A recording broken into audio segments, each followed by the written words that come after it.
Muy buenas noches, familia. Bienvenido, bienvenida a este tercer capítulo de Sex Different. La medicina, sin duda alguna, es algo que a día de hoy, el tema de la salud, tiene muchísimo que hablar en sus diferentes ámbitos y en sus diferentes contextos. Por eso, hoy, por el plató de Sex Different, viene a visitarnos un magnífico médico especializado en educación primaria y, aparte, sexólogo, un gran amigo mío, mi gran amigo Javier. Él nos va a hablar de en qué situación se encuentra la sexualidad, la salud sexual dentro del panorama de la salud, del contexto de la salud pública y, bueno, a ver qué carencias o qué aspectos a mejorar podemos encontrar y, bueno, cuál es su experiencia. Querida familia, comienza Sex Different.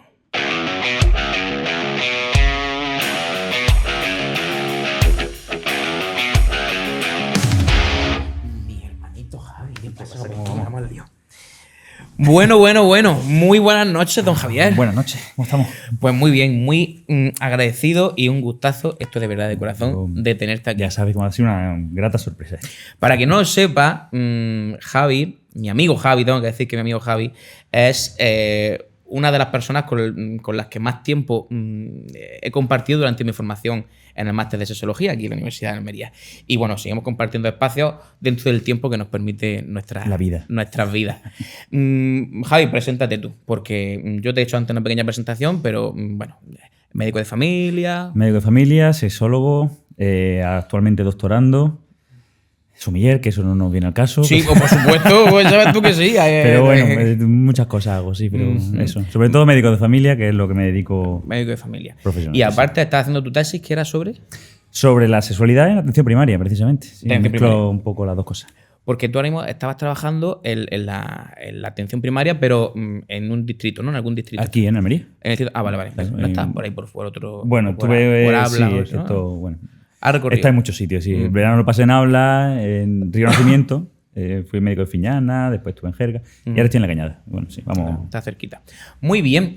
Pues, Javi, yo te he traído aquí porque, aparte de porque eres muy buen amigo mío, sino porque también considero que en el ámbito de la sexología, si no más pronto que tarde, va a ser un gran referente porque está muy de lleno metido, sobre todo en el ámbito de la sanidad pública, y creo que es una de las cosas que precisamente están carentes de salud sexual, ¿no? Nunca mejor dicho. Sí, ausentes completamente. Ausente, ¿no? Sí, completamente, sí. Así a grosso modo, vamos a empezar fuerte. ¿Qué le falta a la sanidad pública para que haya salud sexual? Voluntad. Voluntad. De entrada, voluntad. Sí, porque nos falta formación a los profesionales, pero también nos faltan espacios y recursos. Y eso es una cuestión de voluntad. Espacios y recursos te refieres a una consulta dedicada a eso, una especialidad dedicada a eso o algo así. No, quizá una consulta, porque la sexualidad se puede atender de muchas formas. Yo decidí ser sexólogo casi antes que ser médico de familia. Sí, cuéntame eso, ¿por qué? Bueno, la vocación en sexología me viene de la carrera y no tengo claro, no fue una epifanía, no fue un momento puntual. Pero sí que tuve claro que quería ser sexólogo. Y después un poco intenté dilucidar dónde lo iba a hacer. Tuve ahí Yo en la carrera también me enamoré de la medicina de familia, pero tuve mis escarceos con mi affair con la ginecología. Después, pues, bueno, el MIR se abrió paso y decidí que iba a ser médico de familia y aquí estamos. Pero dentro de lo que puede ofrecer la sanidad a la salud sexual, creo que la medicina de familia es la que más se acerca a un abordaje sexológico integral. ¿Ah, sí? ¿Y por qué? Primero, porque no atendemos a hombres o mujeres, o a personas con pene o a personas con vagina. Atendemos a toda la población.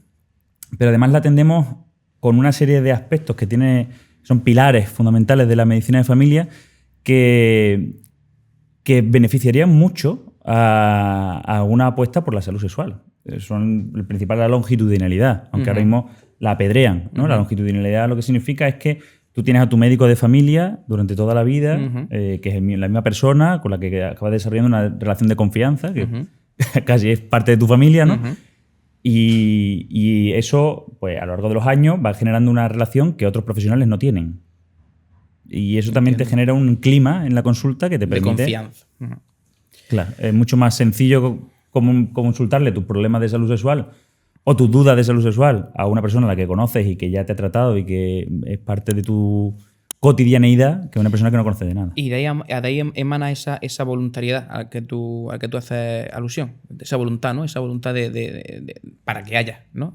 Claro, ahora la cosa es que tu médico de familia sepa de sexología. Exactamente. Claro. Porque hay formación de sexología en la carrera de medicina. No, bueno, yo, como te decía, volvemos a la carrera. Sí. No tuve una epifanía clara. Yo tuve un desarrollo muy tarde y la carrera fue un momento de descubrimiento, ¿no? Y tenía mis dudas, mi tal. Y es verdad que fue una forma de acercarme a mis propias dudas y a mí mismo, el interesarme por el mundo de la sexualidad. Y en quinto de carrera, bueno, antes quizás la vocación igual empieza a nacer o germina con la serie aquella de Master y Johnson, Master of Sex, que la veía con una amiga y la discutíamos y tal. Y aquello me picó el gusanillo y ya pues estudié del tema. Y en quinto de carrera tuvimos una asignatura que era una asignatura optativa. Optativa, vale, en toda la carrera. Que además el profesor encargado de darla ese año estuvo de baja, no sé el motivo, pero bueno, no dio la asignatura y la dio un sustituto que era ginecólogo y que no tenía formación específica en sexología. Y lo que hizo fue decirnos a nosotros que preparáramos el temario. Él dio el temario, o sea, explicó cuáles iban a ser los temas, los repartió y nosotros mismos nos... Entonces, claro, ¿qué pasa cuando tú metes en Google sexualidad y... ¿Qué te digo yo? Tercera edad. Pues esa fue mi tema de sexualidad en la tercera edad. ¿Qué pasa cuando tú metes en internet sexualidad en patología crónica? Pues ese fue mi tema de sexualidad. Porque éramos estudiantes de quinto de medicina, no éramos médicos formados, investigadores, capaces de separar la paja del trigo, ¿no? Y decir, venga, pues esto es lo bueno, vamos a desarrollar un temario basado en la evidencia. Claro. Nos faltaba criterio. Entiendo. Y nosotros nos dimos un temario a nosotros mismos sin criterio. Aquello casi me saca de la carrera por la sexología. ¿Por qué? Porque me desmotivó muchísimo. Porque no había, ¿no? Claro, exactamente. No había dónde rascar. Yo llegaba a los temas y decía, bueno, sí, pues vale, por lo que hay en internet. Se me ocurren muchas preguntas que hacerte, porque, por ejemplo, cuando llegamos estábamos hablando de patologías, ¿no? Sexualidad y cáncer. La oncosexualidad, ¿no? Que estaba recientemente, o no sé exactamente hace cuándo, pero está siendo bastante nombrada. Esa relación de cómo una persona con una vida sexual saludable, ¿no? Vamos a llamarlo así, puede, según ley, ampliar ese umbral de dolor o incluso acortar los tiempos de recuperación de su proceso de enfermedad, ¿no? Sí, bueno, pues parte de la vida sexual es parte de la salud en general, ¿no? Exactamente. Entonces, ¿qué importancia tiene, Javi, desde el punto de vista médico, cuidar tu salud sexual? ¿Cómo la categorizaría? A ver, yo estoy secado. Ya, entiendo. Te pasa como a mí. Claro, es como si le pregunta a un nutricionista que cómo de importante es cuidar la Bueno, la pero alimentación. vamos a decir solo aquí a la gente que nos está viendo. Yo creo que es muy importante. ¿Por qué? Vamos a desmenuzar. Creo que es un punto principal porque es una necesidad básica del cuerpo, igual que comer, igual que dormir, igual que hacer ejercicio, ¿no? Tu cerebro está desarrollado a lo largo de muchísimos años de evolución para esas cosas, ¿no? Para nutrirte de lo que hay en la naturaleza, para moverte, para sobrevivir en la naturaleza, para dormir porque tienes que descansar, pero también para reproducirte. Y dentro de la reproducción los seres humanos tenemos una particularidad, junto con muy poquitos animales en la naturaleza, que es que hemos prescindido de la necesidad de reproducirnos por la necesidad del placer. Nosotros ya trascendemos en la sexualidad con respecto a otros animales y empezamos a ser conscientes de lo que significa tener sexo y ansiamos esa recompensa, ¿no? Y eso tiene un papel muy importante a nivel de nuestra mecánica cerebral y de nuestra salud general, ¿no? Aparte. Entonces, atender a eso de forma adecuada es importante. Y a la prueba, es evidente que cuando una persona tiene un problema de cualquier característica, primero, su vida sexual se ve afectada y cuando es solamente la vida sexual la que está afectada, todo lo demás se ve afectado también. Voy a desvirtuar un poco todo esto, ¿vale? Voy a hacer así.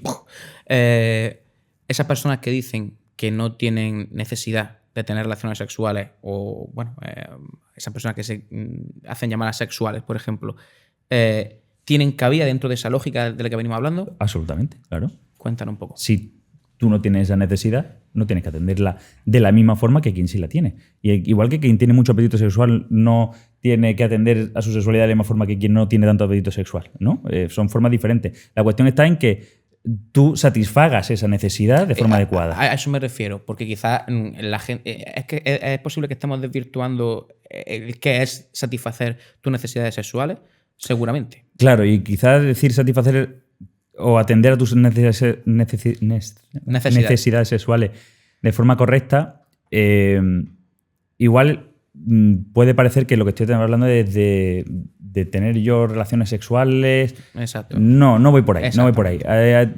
Hablo de atender a tu salud sexual. Tu salud sexual también tiene que ver con tus límites con respecto a otras personas, lógicamente. Lógicamente, ¿vale? Y saber lidiar con tu propia frustración en sexualidad es muy importante también. Totalmente. Y tu relación para contigo misma, ¿no? Porque con tu cuerpo. Con tu cuerpo, efectivamente. ¿Cuánta falta de conocimiento de nuestro cuerpo y cuidado de nuestro cuerpo yo creo que tienes que observar? Yo creo que es un poco lo mismo. Yo muchas veces les digo a mis alumnos y a mis alumnas cuando voy a dar charlas de educación sexual, Javi, si alguna vez han cogido un espejito de estos de maquillarse y han hecho así alguna vez, ¿no? En sus partes, ¿no? En sus genitales, para ver si se han observado. La mayoría de ellos y de ellas, sobre todo, dicen no. Por no hablar de que, por ejemplo, por supuesto, visitar al ginecólogo, pues todavía no han tenido porque no, pues no es el momento, según ellas. Bueno, eso podemos discutirlo. La necesidad de visitar por supuesto. regladamente a un especialista, eso es un proceso de patologización en parte. Realmente eso luego se extrapola a la consulta. Vienen personas con problemas que probablemente podrían haber paliado o prevenido si se hubiesen observado o cuidado de una forma diferente. Eso sí, la autoobservación dentro del autocuidado es importante. Conocer tu cuerpo, saber cómo es para saber si cambia, es importante. Eso es lo primero. Y efectivamente, voy mucho más allá de la sexualidad, voy a cosas mucho más básicas. Parte de la sintomatología que tenemos hoy día, parte de cuerpos que no se observan. El dolor crónico tiene mucho que ver con haber descuidado tu cuerpo. El dolor crónico mejora con el ejercicio físico. ¿Por qué? ¿Porque el ejercicio físico es buenísimo? Sí, pero también porque el ejercicio físico te reconecta con tu cuerpo y te hace más consciente de tu cuerpo. Exacto. Cuando tú te olvidas de tu cuerpo pide ayuda. Tu cuerpo dice, oye, estoy aquí. Y eso parte, esto de algunas de mis charlas, que repito mucho porque también hablo de dolor crónico y demás. En su inicio, esto parte de que nuestra filosofía europea desliga la concepción de la mente y del cuerpo, ¿no? Del alma y la carne, ¿no? Cuando eso no existe en realidad. El cuerpo es uno, el sistema nervioso es uno, la mente está dentro del cuerpo también y el cuerpo está dentro de la mente. Y que hay muchos estudios ya que han demostrado todo eso, la relación que hay, ¿no? Efectivamente. Entonces, trabajar las dos cosas de forma conjunta, simultánea, es fundamental. Y eso es una cosa que aprendemos muy bien en el máster y que hemos trabajado conjuntamente. Y tanto. La necesidad de trabajar el cuerpo, ¿no? Trabajar el cuerpo porque se nos olvida. Sí, es el gran olvidado, sin duda. Y volviendo a la atención primaria, más allá de toda la precariedad o, limitaciones. Sí, no hemos desviando. Limitaciones que tiene. No, pero me encanta. Más allá de todas las limitaciones que podamos encontrar, ¿no? En muchos aspectos. Esa falta de formación, ¿cómo la suplimos? Eso es una muy buena pregunta y es un momento muy delicado porque no estamos para suplir nada. Estamos para suplir los agujeros que tenemos porque esto hace agua. Esto el Titanic se hunde y nosotros estamos tocando, somos la orquesta y seguimos tocando dentro. Como la chirigota, ¿no? Del bizcocho. Claro, efectivamente. Entonces, creo que no es una prioridad. Y me pesa mucho, ya ves tú lo que me duele, que mi tesis doctoral va de esto. Y me pesa mucho entender que el espacio ahora mismo es limitado.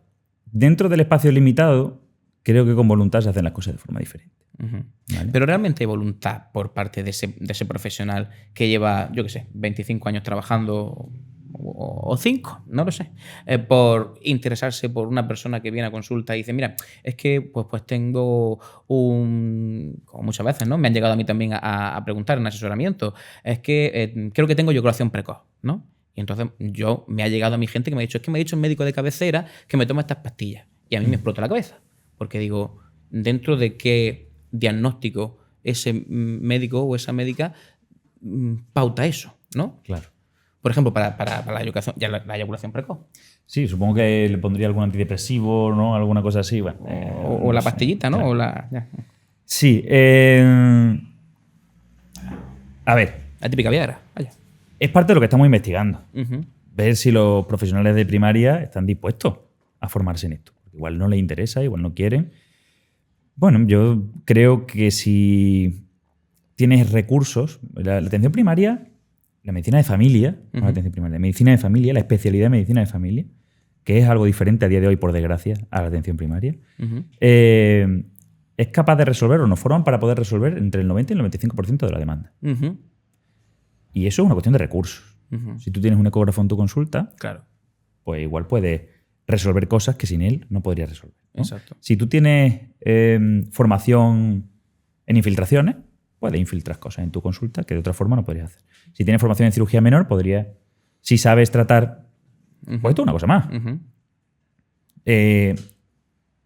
Según los estudios, y esto lo podemos discutir y seguramente si nos ven compañeros de la 6, pues ya lo he discutido con alguno que otro. Sí. Pero bueno, lo que dicen los estudios de prevalencia... La SAI, discúlpame, Sí, la SAI es la Sociedad Española de Intervención en Sexología, Claro. ¿vale? Sí, pero que ambos paréntesis. somos miembros y para declaración. Vale. Claro.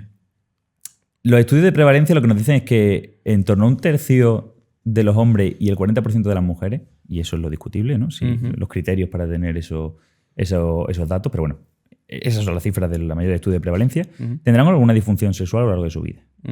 Creo que eso es un volumen lo suficientemente importante como para atenderlo. Atenderlo y formarse. Claro. ¿Qué pasa? Que esa persona tiene un problema de salud sexual, se dirige a su médico y se encuentra con un muro. Su médico, su médica, se encuentra con un muro. Exactamente. ¿Por qué se encuentra con un muro? Primero, porque la persona que hay al otro lado, aquello le suena a chino. Exacto. ¿Vale? No siempre. Hay profesionales que sí se han formado en esto y hay compañeros y compañeras que tienen formación y que resuelven estas cuestiones en consulta.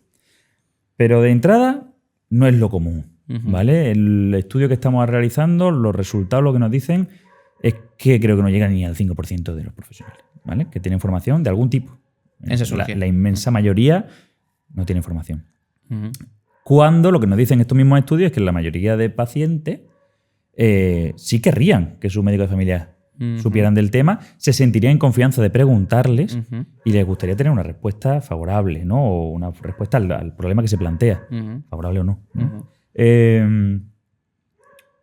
Y claro, el problema es que la formación es mínima, el paciente llega, se encuentra con un muro de una falta de respuesta a lo que yo demando. Entonces el médico, ¿qué dice? Bueno, pues yo esto no sé resolverlo, a otro compañero, ¿vale? ¿Qué otro compañero? Pues si eres mujer, al ginecólogo, si eres hombre, al urólogo. Y si eres trans, pues no lo tengo yo muy claro. Y el problema es que llegamos a ginecología y llegamos a urología y estamos con el mismo problema. Exactamente. Porque hablando con los urólogos, pues los urólogos reconocen, o los que yo he hablado con ellos, la mayoría tampoco tiene formación específica en andrología. Y ven esto como otro problema, porque bueno, sí, te pongo la pastillita, tal, o la inyección de alprostadil o tal, pero poco más, ¿vale? Algunos sí tendrán más formación, otros menos, pero por lo general es una cuestión de suerte. A ver quién te toca en la consulta. Ya. ¿Vale? Y con los ginecólogos pues pasa un poco lo mismo. Por lo general son cirujanos. Y los ginecólogos son, en parte, también cirujanos. Y otros son obstetras y otros pues, se dedican más a la consulta, a la clínica. Y quizás ahí haya más espacio para la vida sexual. Pero tampoco es lo que prima en su formación. Entonces, se convierte en una cuestión de suerte. Esto es una lotería.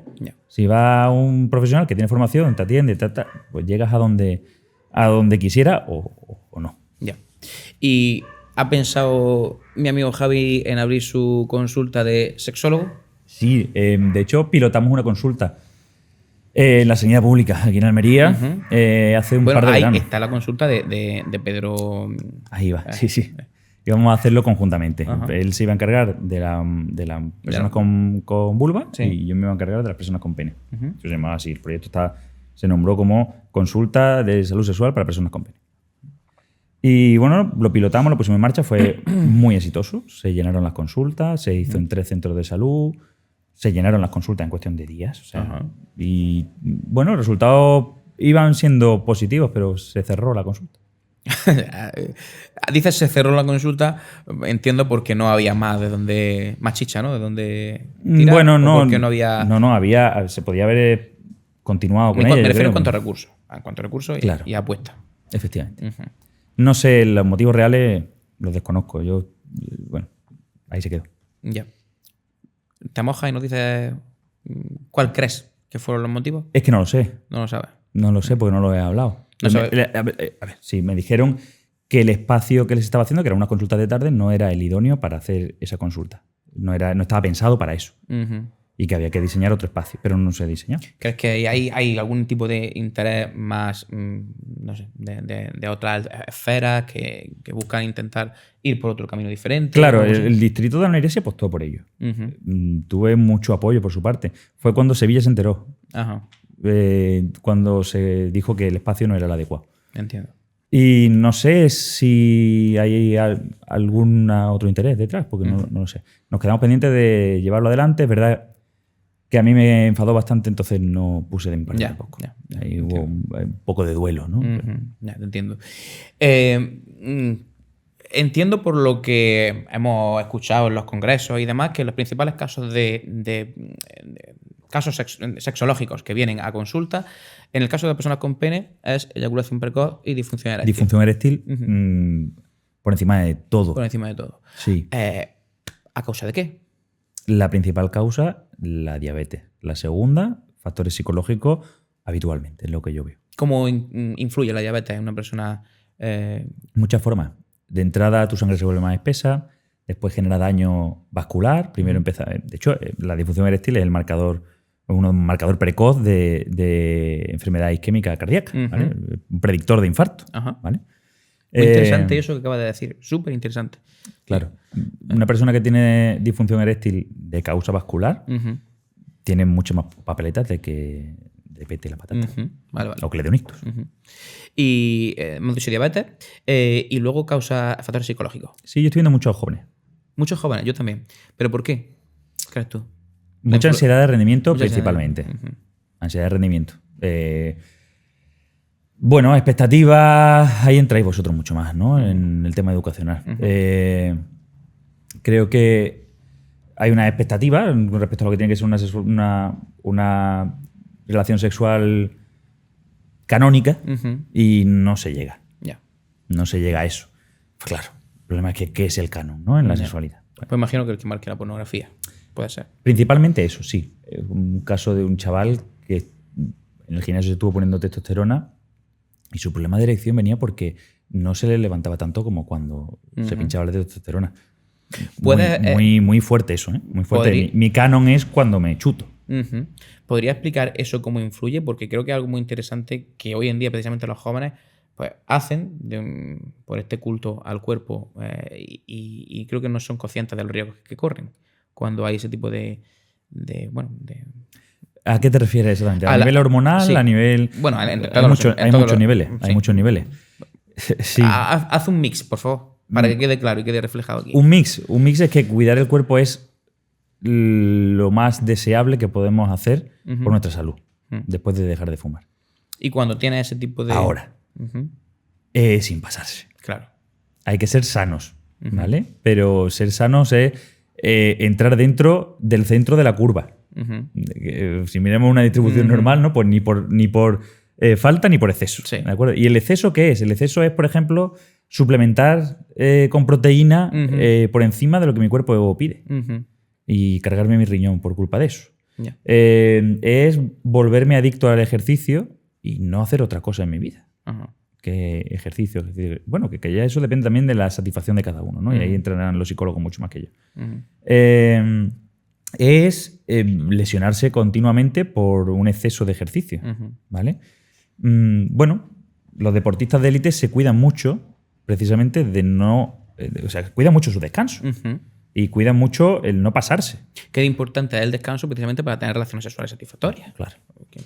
Cuando... Ahora te voy a preguntar por la parte de las personas con vagina, personas con vulva, pero también me interesa esa parte del descanso. Esa parte de esos sueños, ¿no? Muchos jovencillos, adolescentes, me preguntan, yo les dejo siempre un buzón y de forma anónima lanzan sus preguntas. ¿Es normal que por las noches yo me despierte como si me hubiese corrido, ¿no? Como si hubiese tenido un orgasmo y les surgen todas estas preguntas. Vamos a respondérselas, si te parece. Venga, pues dime, me pregunta. Pues venga, ¿Correrse de noche? Eso mismo, sí. Sí, eso es completamente normal. Completamente normal, tanto en persona... Es un signo de salud. Y ocurre porque...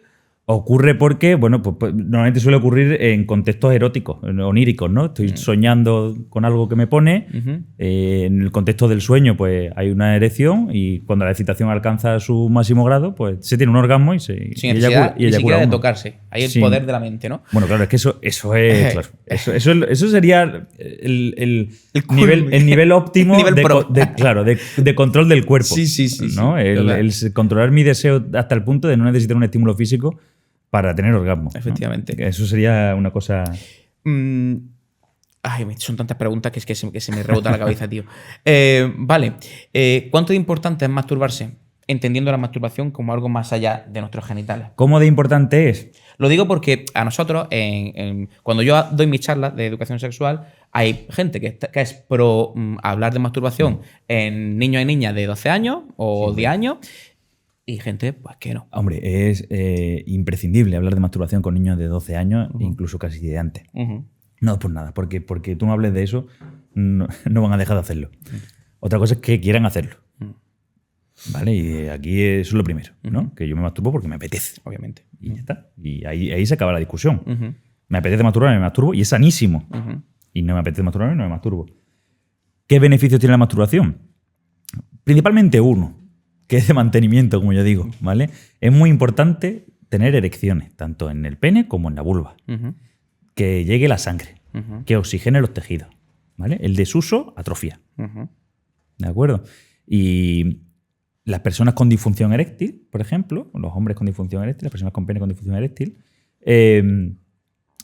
de no tener relaciones, porque claro, como no se me levanta, pues no lo uso, perpetúan un poco eso y acaban generando una atrofia del tejido eréctil y cuando queremos venir a recuperarlo es más complicado. Claro. Con las mujeres pasa lo mismo.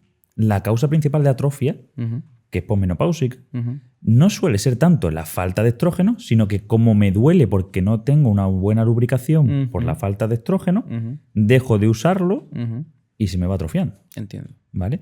Que sí, que los estrógenos tienen un componente trófico que hace que eso se mantenga sano. ¿Vale? Pero es que es importante que aunque eso no esté sano, perdón, que eso no esté lubricado, yo lubrique y lo mantenga activo para que llegue la sangre, lo oxigene y se mantenga sano, es lo que quería decir. Vale. Y con respecto a esas mujeres, precisamente, o personas con vulva que van a consulta y tienen problemas, bueno, vamos a empezar por, al menos lo que yo creo que es más general, que es la dificultad para llegar al orgasmo, ¿no? Esa anorgasmia o camino hacia esa anorgasmia. ¿A qué se debe? ¿O a qué puede deberse? ¿La anorgasmia en varones te refieres? No, en personas con vulva. En personas con vulva. Se debe sobre todo a... Primero, ¿en solitario o en pareja? En general. En general. Sí. Bueno, vamos a justo. Generalmente es porque no pueden hacerlo con su pareja. Vale, porque en solitario, primero hay que ver por qué demandan. Y creo que hay que tapar mucho ahí. Sí, hay que tapar mucho. Igual, al menos lo que yo más o menos conozco, grosso modo, es verdad que esas personas en solitario, bueno, puede ser que les cueste un poquito más, pero al final acaban llegando de una forma u otra, pero sí es verdad que en pareja... Creo que generalizar en esta pregunta es un error. Vale. Creo que cada persona tendrá la anorgasmia por el motivo que la tenga. Entiendo. Y si queremos generalizar un poco, creo que tiene mucha más importancia la pregunta en pareja que la pregunta en solitario. Vale. Porque la pregunta en solitario sí que creo que puede haber ahí muchas cosas. Tralla. Vale. Y depende de factores mucho más individuales que saber cuáles son en cada uno, ¿no? Vale. En pareja, pues sí que tiene un componente quizá más cultural. ¿No? ¿Qué es mi relación sexual primero en pareja? ¿Qué hago con mi pareja? ¿Qué hace mi pareja conmigo? ¿Qué grado de deseo tengo? ¿Qué grado de satisfacción de esos deseos? ¿Estoy satisfaciendo mis deseos o los ajenos? Hablando también de un componente en la anorgasmia muy psicológico, ¿vale? Porque no estamos hablando de una falta de lubricación que sí puede tener una base orgánica, estamos hablando de falta de orgasmo. Y falta de orgasmo muchas veces tiene que ver con lo que estamos diciendo antes. Si soy capaz de tener un orgasmo sin tocarme... ¿vale? Imagínate, sí, te entiendo. Entonces, de eso se trata quizás, ¿no? De ver qué falla en esa relación de pareja para el estímulo correcto de la persona que no tiene el orgasmo. Y el estímulo no es solamente físico, es también cognitivo, ¿no? Total. Cuando hablamos de vaginismo o dispareunia, ¿hay un componente fisiológico? ¿Puede haber un componente fisiológico? Sí. De hecho, una de las primeras cosas que hay que descartar, ¿no? Que no haya... Pero quizás hay más componente psicológico el que hay cuando encontramos este tipo de patología o de trastorno. Por lo general, sí. Es raro. Raro. Es infrecuente, por no usar la palabra raro, que no me encanta. Es infrecuente encontrar motivos físicos, topes físicos o problemas físicos que generen un vaginismo, es decir, una dificultad para la penetración, que creo que lo me preguntan, ¿no? Por lo general no. En algún caso se encuentra uno. Y son casos, ya te digo, infrecuentes. Y son también un poco responsabilidad después de un abordaje quizás por parte de ginecología, pues puede ser quirúrgico. Pero la mayor parte de las veces son una fobia. ¿Verdad? Yo también pienso. La mayor parte de las veces son una fobia. Yo también pienso lo mismo. ¿Qué ocurre cuando seguimos hablando ahí de esa parte más de salud propiamente dicha? Sí, eso que estamos como en la patología. Sí. Porque, bueno, esto tampoco es algo muy positivo, pero ¿por qué cada vez más encontramos más casos de ITS entre la población? Buena pregunta, porque es verdad, ¿eh? Estamos... Sí. De hecho, salían tasas del 100%. O sea, hemos doblado el 100%. Decían por ahí. No sé en qué. Creo que era un estudio de Save the Children o algo así que lo decía, ¿no? Los datos concretos de Almería no los conozco desde hace 2 o 3 años que hice otra entrevista y como iba de ITS, pues pedí los datos. Los actuales no los tengo, pero es verdad que lo que yo veo en la consulta... yo estoy viendo prácticamente uno o 2 casos por semana, ¿eh? Sí. ¿Qué es lo que más te viene de ITS? VPH... Pues fíjate, bueno, lo más frecuente suele ser el papiloma, pero de ITS, como entendemos la ITS, quizás por donde creo que vamos, pues he tenido casos de gonorrea y de clamidia. Eso es lo más frecuente que veo. Cuando hablamos, por ejemplo, de la candidiasis, que puede ser algo bastante usual, ¿cómo podemos tratarla? Que esto me parece muy interesante porque... La candidiasis no siempre es una ITS. No siempre es una ITS. De hecho, muchas veces no lo es. Muchas veces no lo es. La candidiasis tiene que ver con que la cándida es un hongo que vive en nuestra piel y que aflora, ¿no? Y que vive en nuestra vagina, bueno, en la vulva, en la vagina de las personas con vulva y vagina. Y que cuando hay un desequilibrio en la defensa, vamos a llamarlo propiamente, los lactobacilos, que son otras bacterias que viven ahí, cuando bajan esas poblaciones de lactobacilos, crecen las cándidas. Dicen, bueno, esto es anchas castillas. Y empiezan a desarrollarse. Y ahí es donde aparece la cándida, ¿vale? ¿Por qué ocurre eso? Pues puede ser por muchas cosas. Puede ser porque me he tomado un antibiótico. Puede ser porque, ¿qué te digo yo? Bueno, mi pareja tiene una candidiasis y entonces ha llegado una población extraña y ha arrasado con todo. Puede ser porque me lavo por dentro. La vagina no se lava por dentro, se lava sola. Yo me lavo la vulva y lo de dentro ya se encarga ella. Pero hay gente que eso no lo sabe y se lava por dentro y eso es relativamente frecuente. Entonces, claro, cuando hay una candidiasis de repetición y tú le pones un tratamiento y otra vez, y se cura, pero después otra vez, y después otra vez, pues hay que preguntar, porque hay mucha gente que se lava por dentro. Usa jabón y el jabón arrastra con todo. ¿Vale? Y ahí, pues, crea un caldo de cultivo perfecto para que crezcan. Y totalmente se retroalimentan lo uno al otro. Es que muchas veces sale el típico caso de, claro, me has pegado algo, esto es seguro que es que te ha acostado con otra o te ha acostado con otro, ¿no? Y ahí la puntualización que tú has hecho antes, que no siempre es una ITS, ¿no? Este concreto sí. Después está el tema del papiloma. Ahora el papiloma hacemos un estudio serológico. Antes se hacía solamente la citología.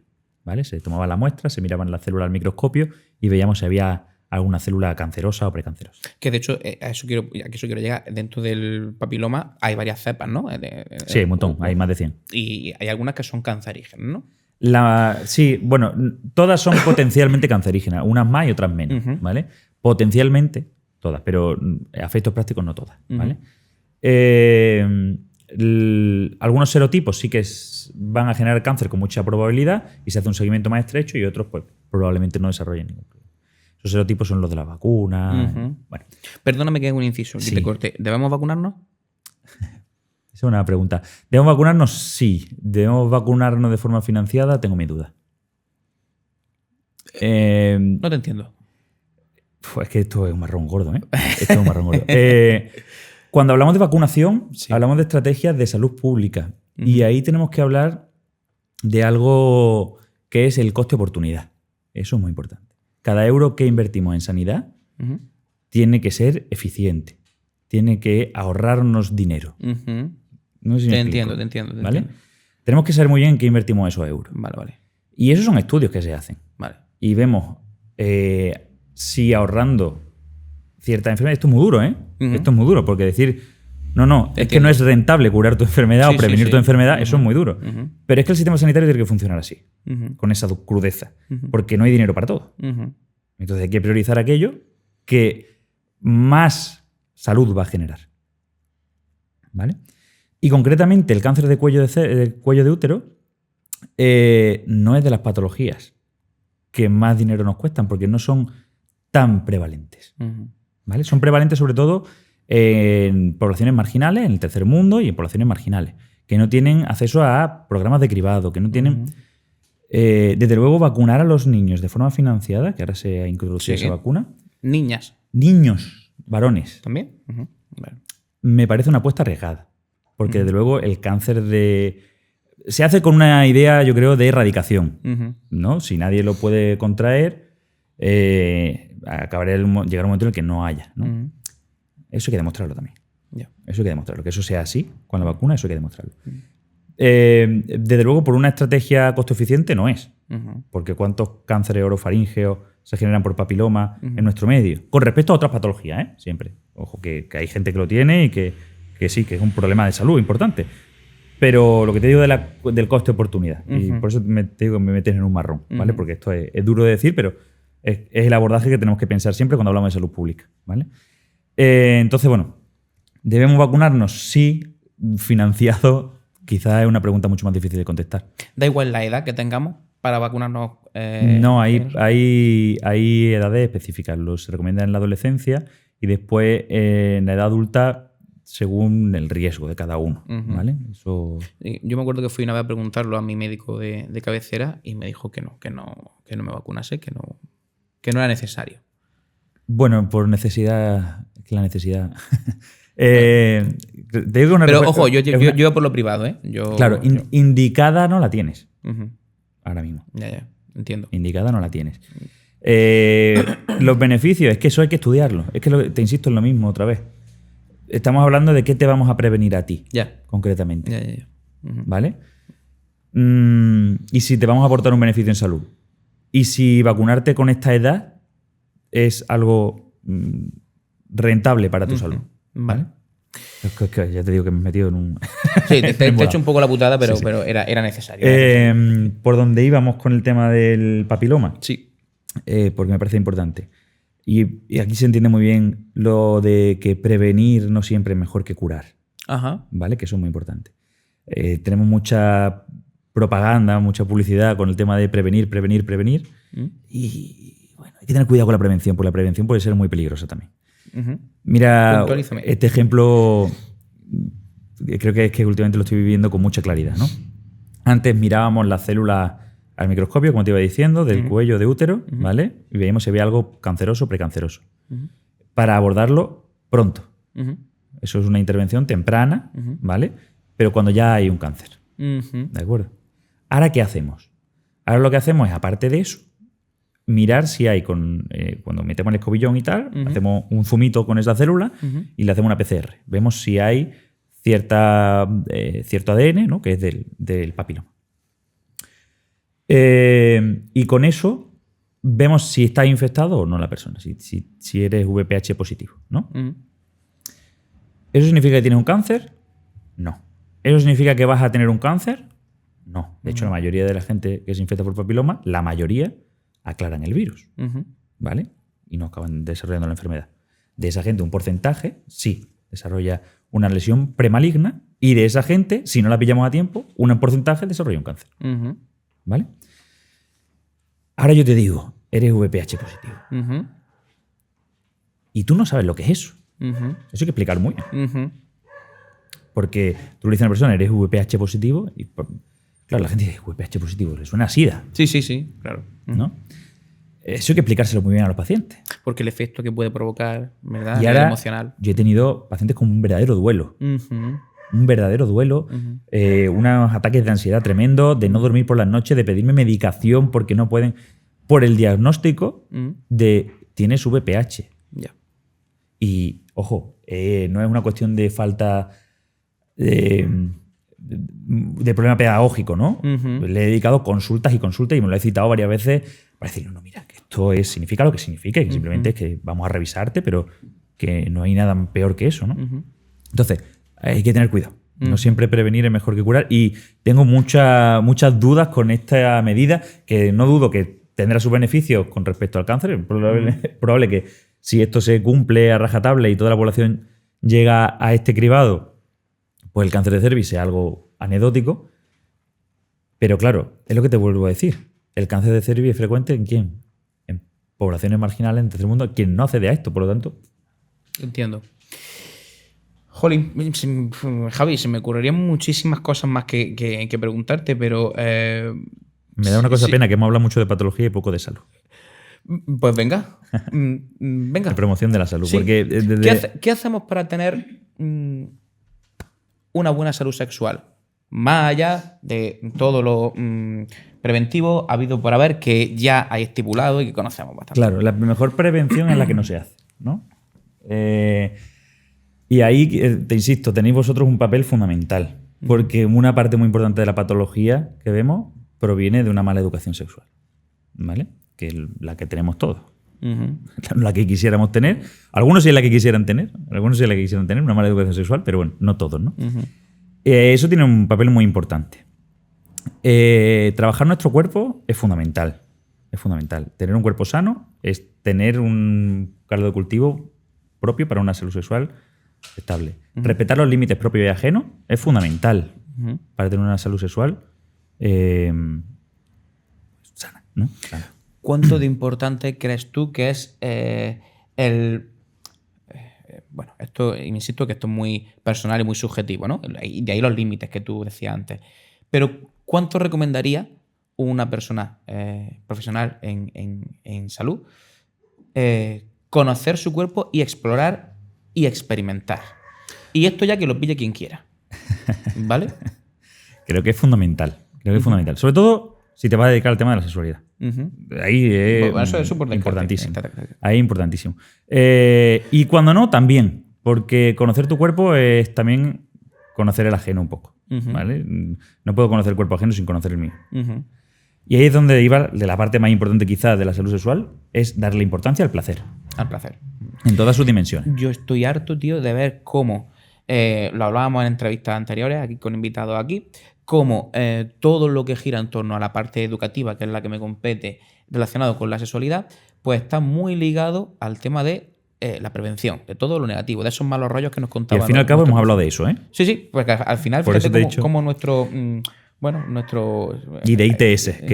Sí, siempre se nos va ahí, por desgracia, sí. Pero yo creo que es porque lo hayamos aquí, muy aquí. Y lo que se nos demanda también. Y lo que se nos demanda también. Pero en esos currículum, en esas normativas, tío, hablar de placer, hablar de satisfacción, está vetado.